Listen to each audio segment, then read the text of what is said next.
आशीर्वाद दिनुहोस्। काठमाडौँदेखि मलाई जिताउन आउनुभएको, ताली दिनुहोस् दाइको। लेखकको प्रसङ्गले आयो, कतिले चिन्नुहुन्छ कतिले चिन्नुहुन्न। उहाँ प्रसिद्ध लेखक कुमार नगरकोटी हुनुहुन्छ।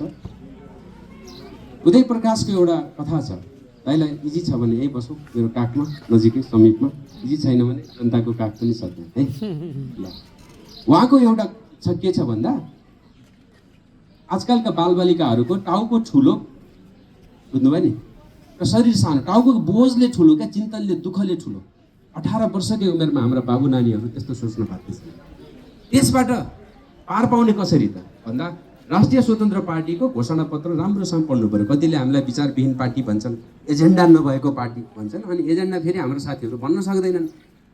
साथीहरू नै पढ्दिनन्, समस्याको कुरो त्यहाँ छ हैन। अलि राम्ररी पढिदिनु पर्यो, हाम्रो घोषणापत्र पढिदिनु पर्यो, हाम्रो विधि विधान पढिदिनु पर्यो, अनि बल्ल थाहा हुन्छ हामी वैचारिक रूपमा कति सशक्त छौँ, हाम्रा एजेन्डाहरू कति जनप्रिय छन् अथवा गर्न सकिने खालका छन् थाहा हुन्छ।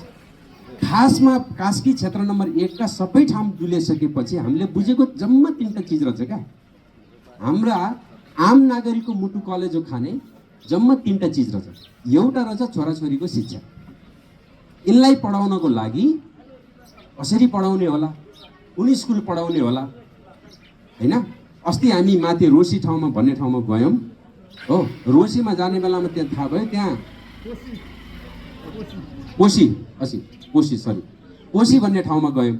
कोशीमा चाहिँ 8 कक्षासम्म स्कुल रहेछ, 9 र 10 पढ्न कि त तीनडाँडा पानीको एउटा स्कुल जानुपर्ने कि पोखरा आउनुपर्ने। अब त्यहाँको बालबालिकाले त्यो पढ्न नपाउने। अब त्यो एउटा बालबालिकालाई छोरीलाई पढाउन मात्रै पनि परिवारको एउटा सदस्य पोखरा आएर डेरा बसेर पढाउनु परिरहेको छ। भनेको मूलभूत रूपमा के हो भन्दा हाम्रो शिक्षा चाहिँ एक त गुणस्तरीय भएन, दोस्रो विभेदकारी भयो। त्यो भएर पार्टीको एउटा स्पष्ट घोषणामा के छ भन्दा शिक्षा धनी होस् या गरिब सबैले पाउने शिक्षा उस्तै गुणस्तरको हुनुपर्छ, विश्व स्तरको हुनुपर्छ।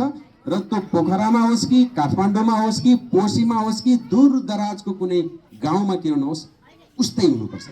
यसले तपाईँको आदि मुटु कलेजो खान बन्द गर्छ। तपाईँहरूको मुटु कलेजो पनि एउटा चिजले आफ्नो छोराछोरीकै शिक्षाले खाइरहेछ। दोस्रो भनेको तपाईँको तनाव दिने चिज भनेको स्वास्थ्य हो। घरमा कोही बिरामी परिहाल्यो भने के हुन्छ भन्नुहुन्छ भने अब कति आपत पर्छ। मेरो आमा बिरामी हुनुहुन्छ, धेरै ठाउँमा भन्छु म एउटा टिचर थिएँ, जागिरे मास्टरको तलब कति नै थियो र अन्तिम पटक निस्किँदा मेरो 65-70,000 जति हुन्थ्यो सबै गर्दा, त्यो पनि प्राइभेट सेक्टरमा भएर। सरकारीमा त त्योभन्दा नि कम छ होला हो। तपाईँको मेरो जीवनमा मैले कमाएको सारा पैसा खर्च भइसक्यो, तर आमाको रोगको उपचार निको भएन क्या। करिबन 1.5 करोड जति खर्च भइसक्यो। एउटा मास्टरले जीवनभरमा 1.5 करोड कमाउन सक्छ? मसँग त थियो, गराफोटा बेचे दुनियाँ गरे कमाए, नभएकोले के गर्छ? त्यो भएर राष्ट्रिय स्वतन्त्र पार्टीको घोषणामा अर्को चिज के हो भन्दा धनी होस् या गरिब खल्तीमा पैसा नभएर कोही पनि नेपालीले मर्न नपरोस्। हाम्रो एजेन्डा त हो धनीले पैसा तिरेर उपचार गरोस्, मध्यमवर्गीयले अलि थोरै तिरेर उपचार गरोस्, गरिबले निशुल्क उपचार गरोस्, तर उपचारको क्वालिटी बराबर होस्। त्यो हामीले चाहेको, हामीले खोजेको, हामीले देखेको र हामीले बनाउन खोजेको समाजवाद यही हो। हाम्रो नेता रवि लामिछानेज्यूले र प्रस्तावित प्रधानमन्त्री बालेन्द्र शाहज्यूले ठाउँ ठाउँमा भन्दै आएको चिज हो। यी दुईटा चिज भयो भने हाम्रो युवाहरू, तपाईँका छोराछोरीहरू, तपाईँका भाइ बहिनीहरू 18 पुग्ने बित्तिकै मेरो भविष्यको छोरालाई, मेरो भविष्यको छोरीलाई कसरी पढाउँला, मेरो बाआमालाई कसरी पालौँला भन्ने तनाव लिँदैन उसले। र अब यति दुईटा चिजले तपाईँ मुक्त हुनुभयो भने राज्य तपाईँको बगलमा, कुमार नगरकोटी दाइ मेरो बगलमा उभिए जसरी राज्य तपाईँको बगलमा, तिम्रा छोराछोरीको पढाइको जिम्मा मेरो भयो, तिम्रा वृद्ध बाआमा र तिम्रो रोगी अपाङ्ग कोही छ, अशक्त कोही छ भने तिनको भरण पोषण र तिनको उपचारको जिम्मा मेरो भयो भनेर राज्य उपस्थित भइदियो भने हाम्रा युवाहरूको मुटु कलेजो खान बन्द हुन्छ र तिनीहरूले हात पाखुरा बजार्न सुरु गर्छ। तिनीहरूले रोजगारी छ भने पनि पैसा जोगिन्छ, बिस्तारै धनी हुँदै जान्छन्। स्वरोजगार छ भने, सानो पसल थापेको छ भने पुग्छ क्या, पुग्छ त्यसले। अहिले नपुगेको किन हो भन्दा ती दुईटा चिजले मुख्य रूपमा खर्च गर्छ। तेस्रो खर्चालु चिज भनेको हाम्रो भान्साको मूल्य हो। हाम्रो नेता सोडी माग्लेज्यूले धेरै ठाउँमा भन्नुभएको तपाईँले सुन्नुभयो होला, शिशिरजीले पनि ठाउँमा भन्नुभएको छ, हाम्रो किचन कस्ट एकदम हाई भयो। 1000 रुपियाँ लिएर गयो भने यति चिज आउँदैन, 2 दिन पनि पुग्दैन। दिनभरि काम गरेको कामदारको पैसाले एक छाक खसीको मासु खान पुग्दैन। यस्तो प्रकारको किचन कस्ट कसरी भयो? संसारमा कहीँ नभएको किचन कस्ट हाम्रोमा कसरी भयो क्या? आम्दानीको ठुलो हिस्सा खानामै जाने भयो। नेपाली त कति चाहिँ कस्तो समाजमा हामी हुर्क्यौँ भन्दा मर्न लागेको बुढाबुढीलाई अन्तिम इच्छा के छ भन्यो भने यो खान्छु भन्छ क्या। खानेमा अल्झिएछ हाम्रो समाज अझै पनि। खानेकुरामै पेटमै हाम्रो समस्याहरू अल्झिरहेछ क्या। भान्सा यति महत्त्वपूर्ण र महँगो भएर आयो, त्यसको कस्ट घटाउन सक्यो भने के हुन्छ? शिक्षा, स्वास्थ्य र भान्साको कस्ट घटाउने फ्रीमा दिने होइन, तर शिक्षा र स्वास्थ्यलाई कम्तीमा निःशुल्क गर्न सकियो, गुणस्तरीय गर्न सकियो भने हाम्रो युवाहरूले गरेको कामले नै हामीलाई बचत हुँदै जान्छ र नेपालीहरू बिस्तारै धनी हुँदै जान्छ। र यसरी नै रोजगारीको सिर्जना पनि बिस्तारै गर्छ। पुँजीको निर्माण हुन्छ, पुँजी निर्माण भएपछि लगानी योग्य वातावरण हुन्छ, अनि क्यापिटल फर्मेसन भएपछि के हुन्छ? इम्प्लोइमेन्ट अपर्च्युनिटिजहरू देखा पर्छन्।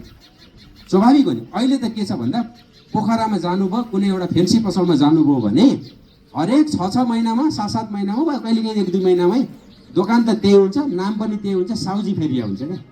त्यो किन भयो भन्दा एउटाले अर्कालाई फसाउँदै बेच्दै गर्छ क्या। हुन्छ कि भनेर फेन्सी किन्छ, बिग्दैन सामान, रुगेर मात्र बस्छ, अनि यो त हुँदो रहेछ भने अर्कालाई बेच्छ। यसरी बेचिएको बेच्चै हुन्छ, स्वामित्व हस्तान्तरण हुँदै जान्छ, तर पसल चल्दैन। किन चल्दैन? कपडा लगाउने मान्छे नै देशमा छैन। अब बुढाबुढीले कपडा किन्दैनन्। एउटा कपडा किन्यो भने त्यो नफाट्दै आफू जानियौँ कि भन्ने चिन्ता हुन्छ होइन। अब केटाकेटी सानो बच्चा, हुर्काउलो बच्चालाई धेरैले कपडा किन्दैनन्। धेरै कपडा किन्ने भनेको कसले हो भन्दा युवा साथीहरूले हो नि त। अलि रहर रुचि वयस यौवन भएकाहरूले किन्ने हो। किन्ने मान्छे नभएपछि पसल चल्छ? खाने मान्छे नभएपछि चाहिँ किराना पसल चल्छ, रेस्टुरेन्ट चल्छ? यसरी के भन्छ भन्दा हाम्रो व्यवसायहरू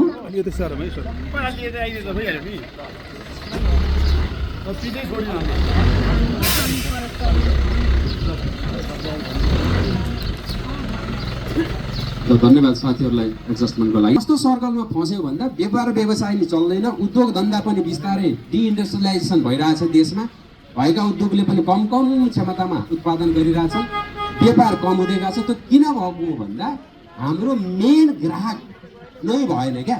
यहाँ चाहिँ के हुन थाल्यो भन्दा उद्योगहरू कम, डिपार्टमेन्टल स्टोरहरू बढी चाहिँ स्थापना हुन थाल्यो।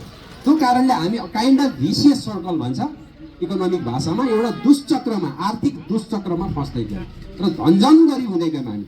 तपाईँले मनमा नै हेर्नु होला, तपाईँहरू हिजोभन्दा आजभन्दा भोलि झन्झन गरी हुँदै जानुभएको छ। तपाईँको बुवा तपाईँभन्दा धनी हुनुहुन्थ्यो, तपाईँ त्योभन्दा गरिब, तपाईँको छोराछोरी तपाईँभन्दा गरिब हुनेवाला छ।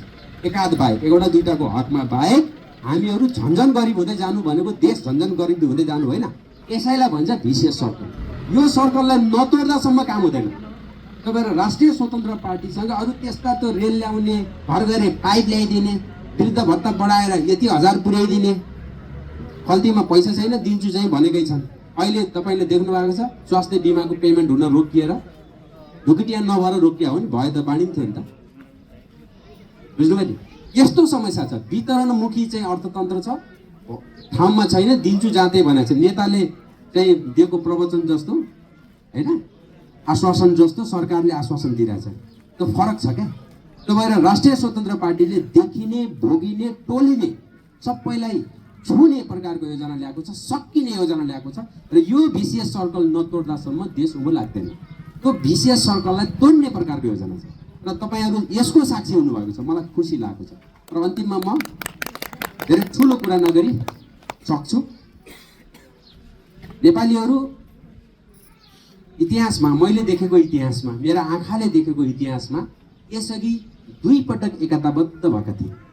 पहिलोचोटि भुइँचालो आउँदा न धनी न गरिब, न दलित न जनजाति, न बाहुन न गोरो छाले, न कालो छाले, न मधेसी, न पहाडी, न हिमालको, न महाकालीको, न मेचीको, हरेक मान्छे एक भएको थियो र केही न योगदान गर्न सकिन्छ कि आफ्नो तर्फबाट भनेर खाना लागेको घाँस पनि राखेर पठाएको थियो, घरको पाल थुतेर पठाएको थियो। हामी सबैले सक्दो सकेको उद्धारमा जुटेका थियौँ। सारा नेपाली एकजुट भएको थियो, एक मुट्ठी भएको थियो। दोस्रो थियो मैले देखेको एकता कोरोनाको कालमा। सबैजना घरमा बसेका थियौँ, कोही कोहीले चाहिँ नमानेर होइन नटेरेर मास्क नलाइकन पनि हिँडेको थिए, सेनिटाइजर नलाइकन पनि हिँडेको थिए, जो पाए त्यसमा भेला नहुनु है भन्दा नि भइरहेको थियो।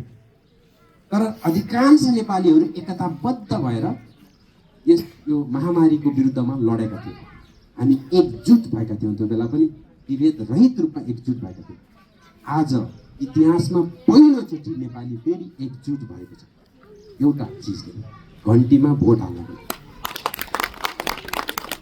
अहिले पनि मान्छेहरू केही छन् फेरि त्यस्ता नटेर्ने होइन, त्यही पुरानै थिगो भनेर हिँड्ने छन्। जसरी हिजो कोरोनाको कालमा मास्क नलाए पनि फरक पर्दैन भन्नेवाला थियो हो, तर हामीले तिनलाई हेला गरेनौँ। बाबु मास्क लगाऊ है भन्यौँ, नानी मास्क लगाऊ है चाहिँ भन्यौँ, तर हेला चाहिँ गरेनौँ नि। तपाईँले पनि संयमित हुनु होला। काङ्ग्रेसका साथीहरू, एमालेका साथीहरू, माओवादी वा अरू कुनै पनि दलको साथीहरू हेला नगर्नु होला है। तिनीहरू कोरोनामा मास्क नलाइकन हिँडेका मान्छेहरू जस्तै हामीले बनाउने बाटोमा ती पनि हिँड्छन्। हामीले दिने शिक्षा तिनका छोराछोरीले नै पाउँछन्। हामीले बनाउने स्वास्थ्य सुधारको सुविधा तिनले पनि लेख्छन् र हामीले निर्माण गर्ने इम्प्लोइमेन्ट अपर्च्युनिटी तिनका युवाहरूले पनि पाउँछन्। त्यो कारण हेला चाहिँ नगर्नु ल, थोरै हुनुहुन्छ उहाँहरू है, हेला चाहिँ नगरिदिनु होला। म यति कुरा भन्न चाहन्छु। र यो एकता जिन्दाबाद, यही एकताले हामीलाई लानेछ समृद्धिको गोरेटोमा, यही एकताले हामीलाई पुर्याउने छ सपनाको एउटा युगमा। र नेपालले पहिलोचोटि यो एकता देखाएको छ। त्यो कुनै महामारीको कारणले होइन, त्यो कारण हो आशाको, ज्वालाको। तपाईँको छातीमा बोलेको आगो र मेरो आँखामा देखिएको आशा, यी दुईटै बराबर हुन्। त्यो तपाईँको जस्तै ज्वाला मेरो छातीमा पनि बोलेको छ र तपाईँको आँखामा देखिएको आशा मेरो आँखामा पनि देखिएको छ। यो आशा जिन्दाबाद, त्यो ज्वाला जिन्दाबाद। तपाईँको जय होस्, देशको जय होस्। जय घन्टी। नमस्ते।